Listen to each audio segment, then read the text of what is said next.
저는 이 시간 나의 아버지라는 제목으로 하나님 말씀을 전가하려고 합니다. 오래전에 사오정 시리즈가 유행했던 때가 있었습니다. 사오정이 한 번은 아들과 함께 아침 운동을 나갔습니다. 근데 지나가는 사람들이 사오정을 보고 다들 막 웃는 거예요.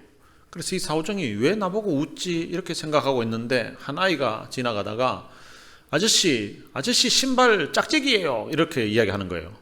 그러고 나서 보니까 신발이 한쪽은 흰색인데 한쪽은 검정색인 거예요. 그래서 아들에게 이야기를 했습니다. 야 아들아, 지금 아빠 신발이 보니까 흰색하고 검정색이 짝짝이야. 그래서 사람들이 아빠 보고 다 웃는데 너 집에 가서 아빠 신발 좀 가지고 오라고 했습니다. 그랬더니 이 사오정 아들이 막 달려갔다가 헐레벌떡 이제 집에 갔다가 오면서 빈손으로 온 거예요. 아빠 아무 소용이 없어요. 왜? 하니까 집에 있는 신발도 짝짝이였어요. 흰색하고 검정색 두 개 짝짝이였어요. 그래? 그러면 신발 새로 사야 되겠구나. 괜히 헛고생했구나. 이렇게 이야기했다는 것입니다. 그 아버지의 그 아들이라는 것입니다. 보통 아버지의 그 모습과 삶을 자식이 닮아갑니다. 아버지의 외모도 닮아가고, 그리고 아버지의 성격도 닮아가고, 그리고 아버지의 그 머리도 거의 닮아가죠. 아버지가 사오정처럼 이러면은 아들도 사오정과 같은 그런 수준이 되고, 또 아버지 머리가 좋으면 아들도 아버지 머리 닮아서 이렇게 좋아지게 됩니다. 근데 신앙생활 하다 보면 아버지의 어떤 성품만 닮는 것이 아니라 신앙도 아버지를 닮아가는 그런 모습으로 사는 경우들이 많이 있습니다. 아브라함과 그의 아들 이삭의 모습을 보면 너무나 닮은 그런 모습들이 많이 나옵니다. 아브라함과 이삭이 어떤 모습이 닮았는지, 또 왜 그렇게 닮아갈 수 있었는지 그 이유를 한번 살펴보면서 함께 은혜를 나누고자 합니다. 오늘 본문은 아브라함의 아들 이삭의 족보라는 말로 시작을 합니다. 그러니까 오늘 본문에 있는 내용이 이삭의 그 족보에 대해서 언급하고 있다는 것입니다. 이삭은 리브가를 맞이하여서 아내를 삼았다고 합니다. 그런데 그 아내 리브가가 임신을 하지 못하였습니다. 임신하지 못하는 이 아내를 위해서 이삭이 한 일이 있는데, 그것은 그를 위하여 여호와께 간구했다는 것입니다. 그러니까 이삭이 자기 아내가 임신하지 못하니까 그 아내를 위하여서 하나님 앞에 기도했다는 것입니다. 그런데 하나님께서 이삭의 그 기도를 들으시고 임신하게 하셔서, 그래서 이제 아들을 낳게 되는데 쌍둥이 아들을 낳게 되었다는 것이 오늘 본문의 내용입니다. 본문의 내용을 간단하게 말하면 이삭이 그의 아내가 임신을 못하니까 아내를 위해서 기도했더니 하나님이 그 기도를 들으시고 아내가 임신하게 하셨고, 그래서 쌍둥이를 낳았다는 것입니다. 오늘 본문의 내용을 아주 간단하게 이렇게 기록이 되어 있는데, 사실은 오늘 본문 안에서도 이 시간적인 간격이 보면 상당한 차이가 있습니다. 결혼을 했을 때의 나이는 오늘 본문에서 40세였다고 기록하고 있습니다. 그런데 임신을 해서 아이를 낳았을 때의 이삭의 나이는 60세였다고 성경은 말씀하고 있습니다. 그러니까 본문 안에서 처음 결혼했을 때와 그리고 아이를 출산했을 때의 그 시간 간격이 20년이라는 시간 간격이 있다는 것입니다. 이삭이 결혼한 다음에 20년을 그 아내를 위하여서 기도하면서 자식을 주실 때까지 기다렸다는 것입니다. 이삭이 어떻게 20년간이나 한 여인만 바라보면서 기도하면서 그렇게 기다릴 수가 있었을까? 여러분, 그 당시 문화에서는 부인이 아기를 낳지 못하면 첩을 두는 것이 그냥 보편적이었고 일반적으로 다 그렇게 행하는 문화였습니다. 그런데 이삭은 그 시대의 문화를 따르지 아니하고 그 시대의 흐름을 따르지 아니하고 그는 하나님 앞에 기도하면서 20년간을 한 여인 리브가만 바라보면서 그렇게 살았던 것입니다. 이삭이 이렇게 한 여인만 바라보면서 20년간 기도하면서 하나님이 자식을 주실 때까지 기다릴 수 있었던 그 이유가 무엇일까? 그것은 그의 아버지 때문이라고 생각합니다. 왜냐하면 그의 아버지는 75세 때에 하나님의 부름을 받고 그때부터 이제 신앙생활을 시작했습니다. 75세 됐던 아브라함에게 자식이 없었습니다. 그런데 하나님이 그에게 자식을 주겠다고 약속을 하셨습니다. 그 약속의 말씀을 믿고 아버지가 25년 동안 기도하면서 기다려서 태어난 자식이 있는데 그것이 바로 이삭 본인입니다. 그래서 그가 태어났을 때에 어느 정도 말귀를 알아먹을 때에 아버지가 또 어머니가 이야기해 줬을 것입니다. 하나님의 그 약속의 말씀을 믿고 25년간 하나님께 기도하면서 기다렸더니 하나님이 선물을 주셨는데 그게 바로 너라고. 이삭이 그런 아버지의 은혜 또 그 기도에 응답하셨던 그 하나님의 은혜를 입고서 그가 이 땅에 태어나고 그리고 자랐습니다.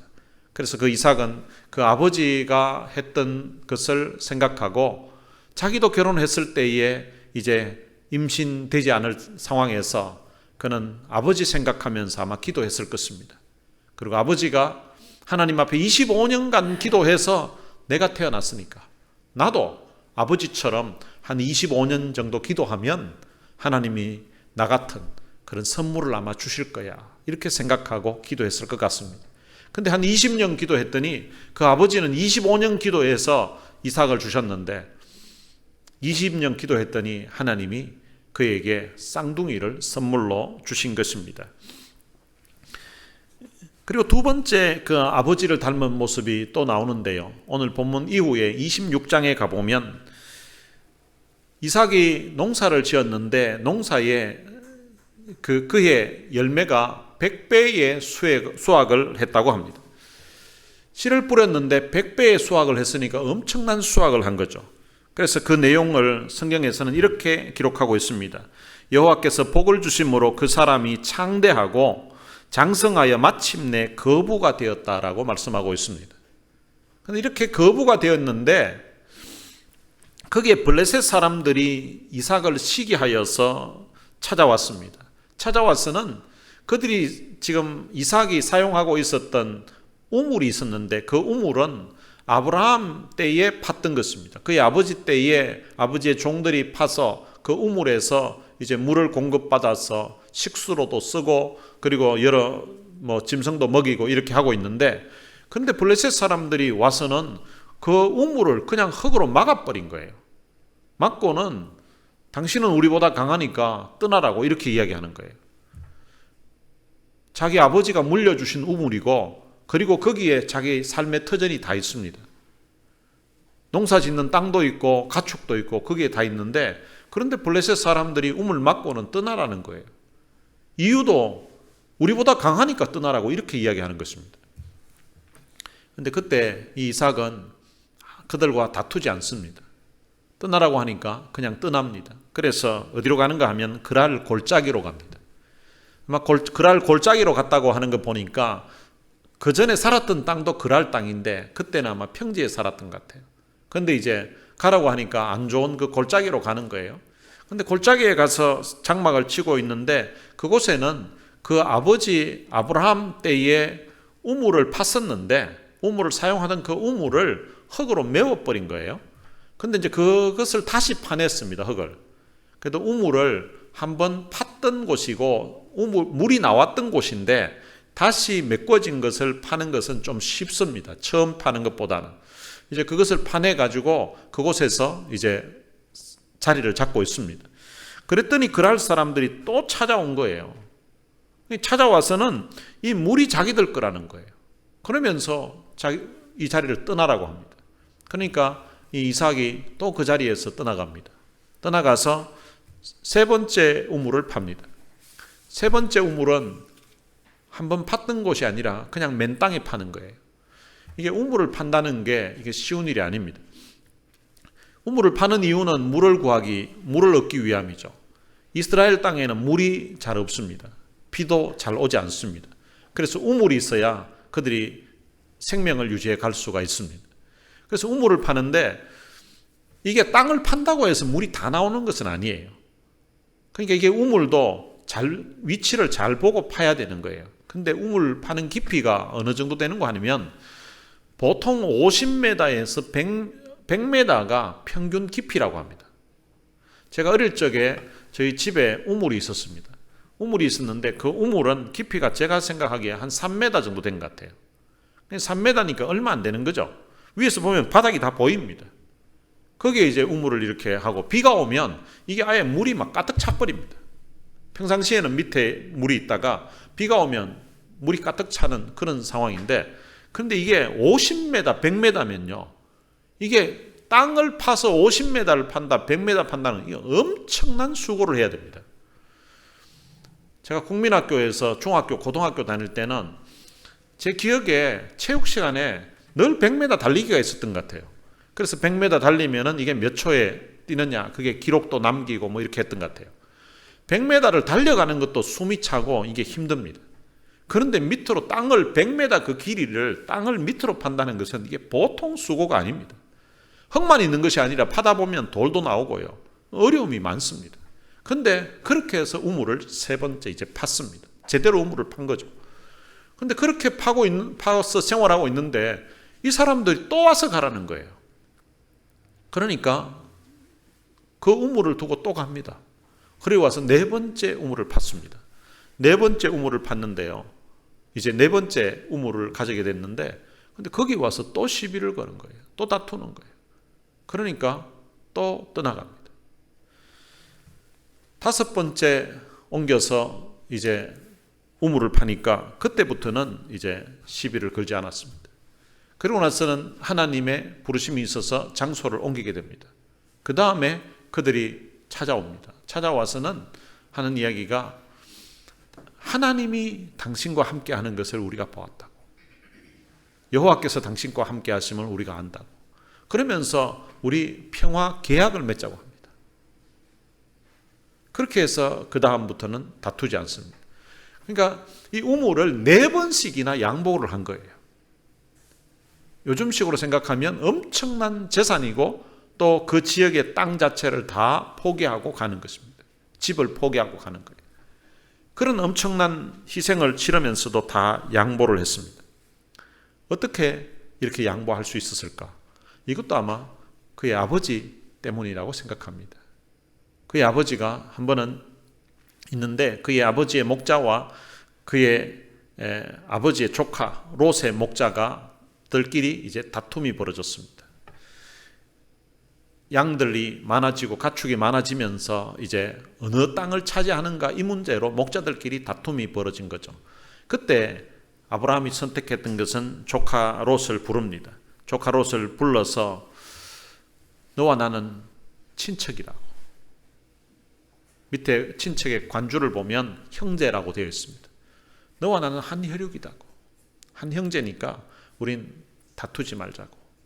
그리고 앞에 땅이 있으니까 네가 원하는 것 선택하라고 합니다. 두 가지 땅이 있는데 하나는 보니까 소돔과 고모라가 있는 그 지역이에요. 그때 당시까지만 해도 하나님이 소돔 고모라를 멸하시기 전이었는데 그 상태가 얼마나 좋았는지 성경에서는 여호와의 동산 같고 애굽 땅과 같았다고 그렇게 기록하고 있습니다. 그럼 여호와의 동산이라는 말은 에덴 동산을 이야기합니다. 얼마나 아름답게 보였는지 에덴 동산 같았다는 거예요. 그리고 애굽 땅과 같았다고 합니다. 성경에서는 말하기를 애굽 땅은 가나안 땅과 다르다고 성경은 말합니다. 거기서는 발로 물을 댔다고 그렇게 말합니다. 얼마나 물이 풍성하고 좋은지 발로 물을 댈 정도로 그 땅이 좋았다는 거예요. 바로 소돔과 고모라가 멸망하기 전에 그렇게 아름답고 그렇게 좋았다는 것입니다. 그런데 이 조카가 눈치 없이 그냥 그 땅을 선택하는 거예요. 원래 삼촌하고 조카가 이렇게 있으면 둘 중에 하나 선택해야 된다면 조카가 그래도 빈말이라도 삼촌 보고 아유 삼촌이 먼저 선택하십시오. 삼촌이 좋은 땅 하십시오. 이렇게 해야 될 것 같은데 선택하라고 하니까 아 이놈이 그냥 욕심도 많고 눈치도 없고 그래가지고 그냥 자기가 좋은 땅 그냥 선택하는 거예요. 근데 선택하고 나서 떠나갔습니다. 떠나갔더니 하나님이 아브라함에게 나타나신 거예요. 그리고 아브라함에게 동서남북을 네가 한번 보라고 합니다. 동서남북을 보라고 하니까 아마 좀 높은 데 올라가서 보라고 했겠죠. 땅이 다 양사방으로 다 보입니다. 네게 보이는 이 모든 땅을 너희한테 주겠다고 하나님이 그렇게 약속하셨습니다. 거기에다가 내 자손을 땅에 티끌같이 많게끔 주겠다고. 아브라함이 조카에게 좋은 땅 양보했더니 하나님이 더 큰 복을 주신 거예요. 눈에 보이는 모든 땅 주겠다는 거예요. 거기에다가 자손을 티끌같이 주겠다고 하나님이 엄청난 축복을 약속하신 거예요. 바로 그 아버지가 양보했더니 하나님이 이렇게 복을 주신다는 것을 아마 그 아들이 배웠던 것 같아요. 닮았던 것 같아요. 그래서 사람들이 자기 재물, 자기 땅을, 자기 우물을 차지하려고 할 때에 다투지 않습니다.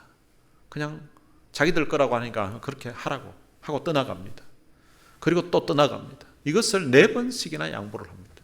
나중에 세월 지나고 나니까 그들이 찾아와서 하나님이 여호와께서 당신과 함께 하심을 우리가 안다. 우리가 알게 됐다고. 우리와 같이 잘 지내자고. 이제 다시는 우리가 당신인데 시비 걸지 않고 다투지 않겠다고. 우리 같이 평화 조약을 맺자고. 이렇게 찾아오는 그런 놀라운 일이 발생하게 된 것입니다. 바로 이런 것들도 그 아버지의 모습을 닮아서 이렇다고 생각합니다. 그러면 어떻게 이런 아버지의 모습을 닮아갈 수가 있었을까? 그 이유를 저는 창세기 22장에서 찾아볼 수 있을 것 같습니다. 창세기 22장에는 아브라함이 그의 아들 이삭을 바치는 내용이 나옵니다. 하나님이 그 독자를 모리아 땅에 가서 바치라고 하나님이 말씀하셨습니다. 그런데 아브라함에게는 자기의 독자를 바치는 일인데 그 아들 이삭에게는 자기 생명을 바치는 일입니다. 그런데 이 아브라함이 그 아들을 그대로 바칩니다. 산에 올라가서 아들을 번제단에 올려놓고 이제 칼을 들었습니다. 칼로 찌르려고 하는 그 순간에 하늘에서 음성이 들려왔습니다. 아브라함아, 아브라함아. 그리고 그 찌르지 말 것을 이야기하고, 그리고 내 독자라도 아끼지 않는 그 모습을 보고서 네가 나를 사랑한다는 것을 알겠다고 그렇게 하십니다. 아브라함은 이미 마음으로는 하나님께 드렸습니다. 마음으로는 드렸습니다. 마음으로는 드렸는데 하나님이 이제 제사를 번제 드릴 것을 중지하라고 했습니다. 그러고 나서 보니까 수양이 있는 거예요. 그래서 그 수양을 번제물로 대신해서 하나님께 제물로 드렸습니다. 여러분, 이날 이 아브라함이 느꼈던 그 감격이 어땠을까요? 이미 마음으로는 자기 아들 바쳤습니다. 하나님 앞에 온전히 드렸습니다. 그런데 하나님이 살려주신 거예요. 아브라함이 100세에 이삭이 태어났을 때 그때도 너무 기뻤을 것입니다. 사라도 비로소 그 웃음이 있었다는 것입니다. 너무 좋아서 아마 평생을 참 가슴앓이 하면서 그렇게 슬픈 가운데 그렇게 지냈던 그 사라가 90세에 아들 낳고, 그러니까 남편 나이 100세에 아들 낳고 아마 노년에 정말 기쁨으로 그렇게 살았을 거예요. 근데 그렇게 사랑했던 그 아들을 하나님 앞에 온전히 바쳤습니다. 죽인 거죠. 그런데 하나님이 중지시키고 하나님이 번제로 다른 수양 드리게 한 것은 그를 살려주신 거예요. 태어났을 때도 기뻤지만 아마 아브라함의 생애에 태어날 때보다 더 기뻤던 날이 바로 하나님이 그 제물로 번제물로 드려주려고 할 때에 하나님이 중단시키고 수양을 대신 제물로 드리게 했던 그날, 아마 주체할 수 없는 그런 감격, 아마 죽었던 아들이 살아난 것 같은 그런 감격, 그런 기쁨, 그런 감동을 받았을 것이라고 생각합니다. 그리고 아들과 함께 이제 수양을 번제로 드리는데요, 이삭의 입장에서 생각해 보면 이삭은 아버지와 함께 이제 모리아 산으로 갈 적부터 뭔가 이상했을 것입니다. 그 전에 하나님 앞에 번제를 드릴 때는 항상 집에서 키우던 양을 이제 끌고 갔었는데, 그런데 이번에 갈 때에는 빈손으로 가는 거예요. 그리고 모리아 산에 이제 도착해서 아랫부분에서 그 사환들은 여기 있으라고 하고 산으로 올라갈 때는 번제를 드리러 간다고 하는데 제물은 없고 아버지하고 아들 둘만 올라가고 있는 거예요. 이상하잖아요. 번제물도 없는데 산에 뭐 양이 있을 리도 없고, 그런데 하나님께 번제로 드린다는 거예요. 아마 이삭은 아무래도 자기 자신이 번제물이라고 그렇게 생각했을 것 같아요. 그래서 아버지에게 여쭤봅니다. 이 번제할 나무는 있는데 근데 번제할 어린 양은 어디 있습니까? 라고 물으니까 아버지가 이상한 대답을 하십니다. 여호와께서 자기를 위하여 준비하실 거라고. 아마 그때 이삭은 아마 눈치챘을 것 같아요. 왜냐하면 그 당시에 가나안 지역에서는 자기 자식을 이방신에게 번제물로 드리는 그런 일들이 종종 있었기 때문에 아마 자기가 이번에 올라가면 이게 번제물이 되는구나 이렇게 아마 생각했을 것 같아요. 그런 생각이 들었기 때문에 아버지에게 또 그런 질문을 했던 것 같아요. 근데 그런 질문을 했던데 아버지는 이상한 대답을 하십니다. 그 대답을 듣고 내가 번제물이구나 그렇게 생각했을 것 같아요. 여러분, 그러면 만약에 이삭이 자기가 나는 죽기 싫다, 나는 번제물이 되기 싫다 이러면은 도망가면 됩니다. 그 질문했을 때부터 아버지 대답 들어보니까 이게 정상적인 대답이 아니잖아요. 그러면은 그냥 도망치면 됩니다. 이때 이 이삭의 나이가 성경 학자들마다 조금 차이가 있습니다만은 어리게 보는 사람은 한 12살 정도로 보고요. 많게 보는 학자는 36살까지 보더라고요. 그래서 36살이 아니라 한 20살 정도만 생각해도요. 아니 12살만 해도 12살이면 아브라함의 나이는 112살이고요. 20살이면 아브라함의 나이는 120살입니다. 12살짜리가 도망을 치면 112살짜리 노인이 잡을 수 있는가 하면 못 잡습니다.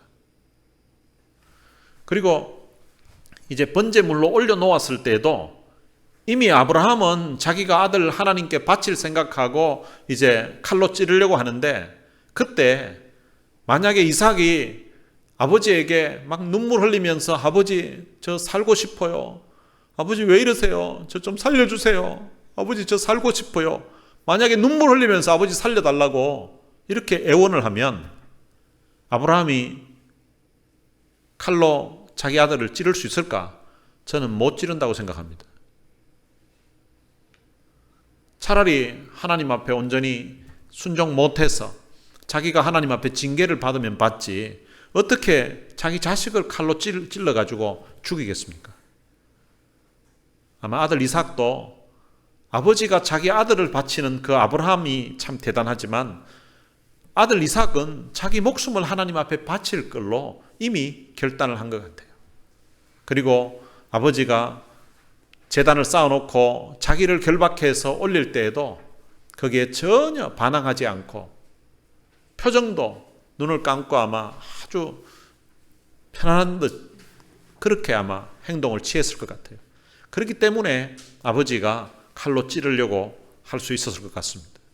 근데 이제 자기 생명이 끝났구나 생각했는데 갑자기 하늘에서 음성이 들려왔고 그리고 이제 번제물로 수양이 준비되어서 그것을 제물로 하나님 앞에 번제를 드렸습니다. 여러분 이삭은요 그날 자기는 이미 죽었다고 생각했습니다. 자기 목숨을 하나님 앞에 바쳤다고 결단한 거예요. 그런데 하나님이 그를 살려주신 거예요. 아마 마치 죽었다가 다시 살아난 그런 감격, 그런 감동을 그가 경험했을 것입니다. 그리고 나서 수양을 가지고 하나님 앞에 번제를 드립니다. 저는 그 아버지와 그 아들 두 사람이 번제를 드리면서 두 눈 말똥말똥하게 그렇게 번제를 드렸을 것이라고는 생각되지 않습니다. 아들 살려주신 그 하나님의 은혜가 너무 감사해서 내가 지금까지 하나님께 받은 사랑이 너무 컸는데 혹시 하나님보다 내 아들을 더 사랑한 것 아닌가 하는 그런 뉘우침, 그러면서도 자기 아들을 다시 살려주신 그 하나님의 은혜가 너무 감사해서 아마 감격 가운데 눈물로 번제를 드렸을 것이라고 생각합니다. 그리고 아들 이삭도 마찬가지입니다. 자기 목숨을 이미 아버지가 믿는 그 하나님, 이제 자기가 믿는 그 하나님 앞에 자기 목숨 바치기로 결단하고 순교의 제물로, 이제 번제의 제물로 자기가 드린다고 생각했는데, 결단했는데, 그런데 다시 자기 목숨을 살려주신 거예요. 마치 죽은 것 같은 그 자기 생명을 다시 살려주신 그 하나님의 은혜가 너무 감사해서 아마 그 부자가 이 감격 가운데 눈물로 아마 번제를 드렸을 것이라고 생각합니다. 여러분, 믿음은 그냥 무조건 믿으라고 강요한다고 해서, 협박한다고 해서 믿어지는 것이 아닙니다. 믿음은 보고 들어야 그게 바로 믿음이 생기는 것입니다. 믿음이 어떤 것인지 아버지가 그 삶으로서 아들에게 보여준 것입니다. 그리고 또한 그 예배, 그 감격을 아들과 함께 같이 누렸던 것입니다. 여러분, 자녀와 함께 예배 드리는 것은 얼마나 소중한 일인지 모릅니다. 부모가 예배 드리는 모습을 보여주고, 부모가 기도하는 모습을 보여주고, 부모가 하나님 앞에 신앙생활하는 모습을 자녀들에게 보여줘야만 되는 것입니다. 그래야 그 자녀들이 그 모습을 보고 그 부모가 믿는 그 하나님을 믿게 되는 것입니다. 시편 71편 5절에 보면 주 여호와여 주는 나의 소망이시여 내가 어릴 때부터 신뢰한 이시라, 이렇게 말씀하고 있습니다. 어릴 적부터 하나님이 나의 소망이시여, 어릴 때부터 신뢰하는 분이라야 나이가 들어도 그분을 소망으로 알고 그분을 신뢰하고 살아가는 것입니다. 잠언 22장 6절에서는 마땅히 행할 길을 아이에게 가르치라, 그리하면 늙어도 그것을 떠나지 아니하리라. 은혜의 자리에는 바로 자녀들과 함께 나아가야 되는 것입니다. 함께 은혜 받고 함께 참 하나님 앞에 기도하고 그렇게 은혜를 경험하게 되면 그 자녀들이 나이가 들었어도 늙어도 그 신앙을 저버리지 아니하고 하나님의 은혜 속에 살게 되는 것입니다. 이삭이 훌륭한 믿음의 사람이 될 수 있었던 것은 그의 아버지와 함께 이런 하나님의 은혜를 함께 경험했기 때문이라고 생각합니다. 이삭은 하나님의 명령이라면 자기 아들까지도 바치는 그 아버지의 신앙을 그가 본받아서 자기는 자기 목숨까지라도 하나님 앞에 드리는 그런 신앙으로 살 수 있게 된 것입니다. 성경에서 가장 은혜로운 장면이 바로 아브라함의 하나님, 이삭의 하나님, 야곱의 하나님이라는 이 표현 같습니다. 아브라함의 하나님이 그의 아들 이삭의 하나님이 되시고, 이삭의 하나님이 또한 그의 아들 야곱의 하나님이 되셨다는 것입니다.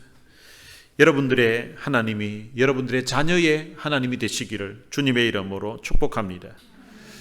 어버이달 맞이해서 이 나의 아버지라는 설교 제목을 정해놓고 그리고 설교를 하는데 저희 육신의 아버지가 생각이 났습니다. 제 인생 살아오면서 좋은 일이 있을 적마다 아버지가 자꾸 생각이 났더라고요. 제가 결혼식을 할 때에 그때 아버지 살아계셨으면 얼마나 참 행복하고 얼마나 좋아하셨을까, 그런 생각이 들었습니다. 그리고 미국 유학 와서 이제 첫째 아들을 낳게 되었습니다. 첫째 아들 낳고 나니까 아버지 생각이 났습니다. 아버지가 참 이 손자 보시면 얼마나 참 좋아하실까, 그런 생각이 들었습니다. 그리고 석사 학위를 이제 유학 와서 받을 때에 그 졸업식 날에 아버지 생각이 났습니다. 아버지가 만약에 살아계셨으면 이 미국에서 참 공부해서 석사 학위를 받는 아들 참 대견하다고 칭찬해 주시고 너무 좋아하셨을 것 같은데, 그런 생각이 들었습니다. 그리고 둘째 아들이 태어났습니다. 둘째 아들 태어났을 때에도 아버지 살아계셨으면 참 손자 보고 너무 좋아하셨을 것 같은데, 그런 생각 들었습니다. 그리고 박사 학위를 받을 때에도 졸업식 날 아버지 생각이 났습니다. 아버지 살아계셨다면 미국에서 그래도 공부해서 박사학위 받는 아들 참 대견하다고, 수고했다고 아마 격려하시고 칭찬해 주셨을 건데, 또 너무 좋아하셨을 건데 라는 그런 생각 들었습니다. 그리고 막내 딸이 태어났습니다. 딸이 태어났을 때에도 저희 집안이 보면 딸이 귀하거든요. 그래서 딸이 태어났을 때에도 손녀 보고 아버지 참 너무 좋아하셨을 텐데, 그런 생각이 들었습니다. 제 인생 살아오면서 좋은 일이 있을 적마다 아버지 살아계셨으면 너무 좋아하셨을 건데 하는 그런 생각도 났고요. 그리고 또 인생 살아오면서 참 힘든 날도 있었습니다. 그때도 아버지 생각이 났습니다. 그때 아버지 살아계셨으면 아버지께 내 문제 이야기하면 아버지께서 아마 도와주셨을 것 같은데, 이 정도 문제는 아버지 살아계셨으면 아버지가 그냥 해결해 주셨을 것 같은데, 아니 이런 문제 있을 때에 이 문제는 아버지가 해결은 못 하시더라도 그래도 말씀드리면 아버지가 날 위해서 기도해 주셨을 건데, 그래도 격려해 주셨을 건데 라는 그런 생각이 들었습니다. 여러분들에게는 어떤 아버지, 어떤 어머니가 계십니까? 혹시 어쩌면 저처럼 그런 참 너무 자상하시고 좋은 그런 아버지가 아니라 할지라도 오늘 우리 신앙인들에게는 영적인 또 다른 아버지가 계십니다. 그분이 바로 우리 하나님이십니다. 그래서 때로는 고아로 자랐고 또 때로는 이 육신의 아버지가 자신을 학대하고 힘들게 했던 그런 사람이라 할지라도 전능하신 하나님, 그 아버지의 하나님 아버지의 그 사랑을 받아서 자기를 위해서 하나밖에 없는 아들을 십자가에 내어주시고 기도할 적에 들어주시고 응답해 주신 너무나 자상하고 너무나 좋으신 그 하나님의 사랑을 받으면서 아버지를 향해서 원망하고 아버지에게 받지 못했던 그런 사랑을 하나님 아버지로부터 받음으로 말미암아 그런 아픔도 그런 상처가 치유되고, 그래서 참 성숙한 신앙인으로 서 있는, 온전한 사람으로 서 있는 그런 많은 신앙인들을 또한 보게 됩니다. 오늘 우리들에게는 육신의 아버지, 어머니뿐만 아니라 영적인 아버지가 계십니다. 그분은 우리를 위해서 하나밖에 없는 자기의 아들을 십자가에 내어주시고, 그분은 우리의 아버지가 되셔서 우리의 기도를 들으시고 우리의 기도에 응답해 주시는 너무나 좋으신 아버지입니다. 오늘 그런 아버지가 계시다는 이 사실이 얼마나 참 감사하고 얼마나 행복한지 모릅니다. 오늘 우리가 부모님께 받은 그 사랑, 부모님께 받은 그 은혜를, 사실은 부모님께 다 효도하고 사는 그런 자식은 이 땅에 없는 것 같습니다. 그런데 그 분에게 효도할 그런 상황이 되면 그 부모님이 기다려주지를 않고 먼저 가시는 경우들이 대부분입니다. 그때 우리가 해야 하는 일은 내가 받았던 그 사랑을 생각하면서 또한 자녀들에게 사랑을 쏟는 것입니다. 영적으로도 마찬가지입니다. 하나님 아버지께 받았던 그 사랑, 하나님 아버지께 받았던 그 은혜를 우리가 어떻게 다 하나님께 다 보답하겠습니까? 우리가 그 받았던 그 사랑을 생각하면서 또한 우리 영적인 그런 자녀들에게 하나님의 그 사랑과 은혜를 전하면서 우리가 살아야 되는 것입니다. 사랑하는 성도 여러분, 오늘 우리가 부모님께 받은 그 사랑을 자녀들에게 또한 물려주고 또 사랑하는 것처럼 영적인 우리 아버지께로 받았던 그 사랑도 또한 우리 영적인 또한 자녀들에게 우리가 물려주고 베풀면서 그렇게 살아야 되는 것입니다. 하나님은 그런 삶을 우리들에게 살기를 요구하고 있는 것입니다. 오늘 이 어버이 날을, 어버이 주일을 맞이해서 바로 부모님께 받은 사랑, 또 영적인 우리 아버지께 받았던 그 사랑을 생각하면서 다음 세대에 또한 다른 사람들에게 그 사랑을 베풀고 나누어 주면서 사는 하나님의 자녀들 되시기를 주님의 이름으로 축복합니다. 오늘 들은 말씀 생각하면서 같이 찬양을 한 곡 부르겠습니다. 나의 아버지라는 찬양입니다. 아버지 불러만 봐도 그 사랑에 눈물 나요. 나 같은 죄인을 사랑하신 아버지, 온종일 울어봐도 감당할 수 없는 그 사랑, 그 크신 사랑을 어찌 말로 표현하리. 아버지, 아버지, 내 영혼 깊은 곳에서 불러보는 내 아버지, 나의 아버지, 이 생명 다하는 그날까지 지키시고 인도하실 참 좋으신 나의 아버지. 우리 영적인 아버지를 생각하면서 작시한 곡입니다. 오늘 이 땅에 그 영적인 그 아버지가 이 땅에 있는 육신의 아버지도 우리들에게 주셨습니다. 오늘 어버이날을 맞이해서 하나님 아버지도 한번 생각해 보시고, 그리고 또한 이 땅에 부모님도 한번 생각해 보시면서 이 가사를, 이 찬양을 함께 부르시겠습니다.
들은 말씀 생각하면서 이 시간 우리 같이 한번 기도했으면 좋겠습니다.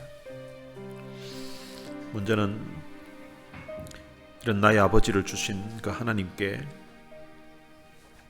좋은 아버지 주셨음을, 또 좋은 어머니 주셨음을 인하여서 하나님 앞에 감사의 기도를 우리 같이 들었으면 좋겠고요. 그리고 나도 아버지가 가지고 있는 그 신앙, 아버지의 그 좋았던 그런 모습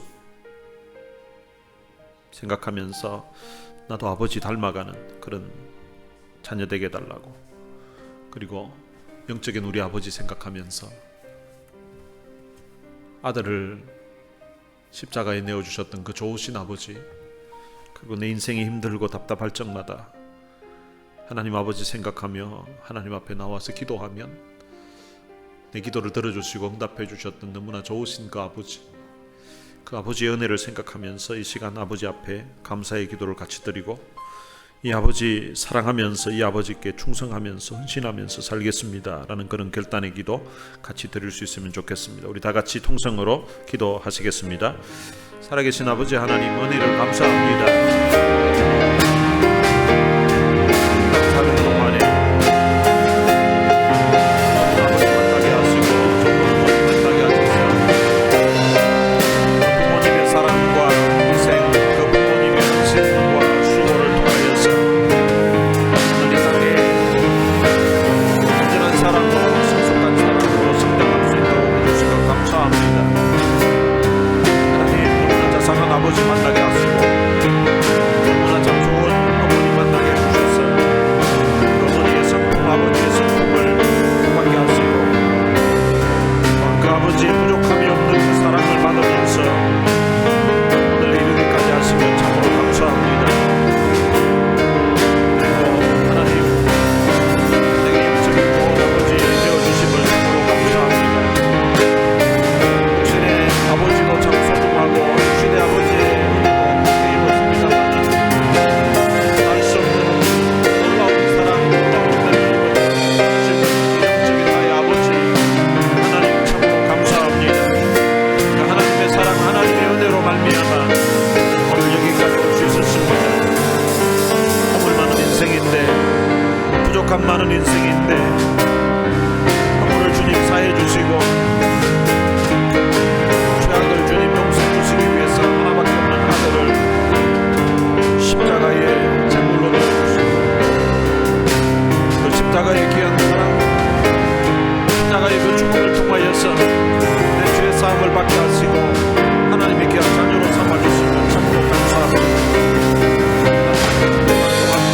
아니 지나와 있을 동안 하나님 앞에 온전하지 못하고 범죄하며 살았던 얼마나 큰 내 인생을 주님 풍성히 여겨주셔서 십자가의 사랑으로 다시금 품어주시고 십자가의 은혜로 다시금 품어주시고 그 놀라운 사랑, 그 놀라운 은혜를 진심으로 감사합니다. 하나님, 이 아버지 사랑하며 아버지 섬기며 살 수 있도록 해주시고 아버지 앞에 주님 충성하며 헌신하며 살 수 있도록 해주시고 받은 사랑, 받은 은혜 생각하면서 하나님, 육신의 자녀뿐만 아니라 영적인 자녀들에게도 이 사랑과 은혜를 나누어주고 베풀면서 살 수 있도록 우리 하나님 은혜를 베풀어 주옵소서. 함께 기도하고 예배드리며 사랑하는 모든 이들을 주님 축복해 주시고 저들도 주님 육신의 아버지 주셨음을 인하여서 감사합니다. 영적인 하나님 아버지 모시고 살 수 있다는 이 사실에 대한 감사와 감격이 저들 가슴을 적시게 될 수 있고 하나님, 그것에 대한 감격을 가지고서 사랑하는 자녀들과 함께 은혜의 자녀와 함께 나아가게 하시고 함께 그 자녀들을 품고서 하나님 앞에 기도하며 하나님께서 베풀어 주셨던 그 귀한 사랑 은혜를 그 자녀들에게 베푸는 귀한 하나님의 사랑 될 수 있도록 은혜를 베풀어 주옵소서. 그래서 그 자녀들의 마음에 하나님 아버지로 말미암고 아버지로 말미암고 그런 감사와 감격이 있을 수 있도록 우리 하나님의 은혜를 주셔서 저들을 통하여서 하나님의 은혜가, 하나님의 나라가 더욱더 확장되고 하나님의 나라가 든든히 설 수 있도록 역사에 주옵소서. 감사합니다. 찬양을 부르짖습니다. 하나님 아버지, 은혜를 감사합니다. 오늘 우리들에게 이 땅에 좋은 아버지, 좋은 어머니 주셔서 이 땅에 태어나서 그 아버지의 사랑과 어머니의 은혜를 통하여서 오늘까지 우리가 성장해 올 수 있도록 축복해 주신 것 참으로 감사합니다. 어머니의 희생과 아버지의 그 사랑이 없었다면 이 땅에 우리가 생존할 수가 없었을 것인데 하나님께서 좋은 부모님 주셔서 또한 여기까지 올 수 있게 하신 것 참으로 감사합니다. 또한 우리의 영적인 좋은 아버지가 되어주시는 하나님 아버지 참으로 감사합니다. 우리를 위해서 하나님에게 너무 소중한 독생자를 십자가에 내어주시고 그 독생자의 죽음과 그 고난을 통하여서 오늘 우리가 죄사함 받아서 우리가 하나님의 자녀가 될 수 있도록 해주신 것 참으로 감사합니다. 또한 우리 인생 살아오면서 힘들고 답답할 때 아버지 되신 하나님 앞에 나와서 기도하게 하시고 그리고 기도할 때 우리의 기도를 들으시고 응답해 주셨던 좋으신 아버지 하나님 참으로 감사합니다. 이 하나님의 은혜를 생각하면서 우리 또한 받은 바 하나님의 그 귀한 사랑, 귀한 은혜, 또한 육신의 부모님으로 받았던 그 사랑과 은혜들을 또한 우리 자녀들에게 베풀어 주고 또한 자녀들에게 나누어 주며 살게 해주시고 그리고 또한 영적인 그런 자녀들, 영적인 신앙의 후배들을 생각하면서 또한 우리가 받았던 그 귀한 사랑과 은혜들을 함께 나누고 베풀 수 있는 그런 성숙한 신앙인으로 설 수 있도록 우리 모두를 축복해 주옵소서. 우리 주 예수 그리스도의 은혜와 하나님의 무한하신 사랑과 성령님의 위로교통 충만하심이 하나님 아버지 그리고 육신의 아버지를 생각하면서 그 받은 바 그 사랑, 그 은혜를 또한 그 자손들에게 베풀면서 나누어 주면서 살 것을 마음에 다짐하는 주의 귀한 자녀들 머리 위에 이제로부터 영원토록 함께 있을지어다. 아멘.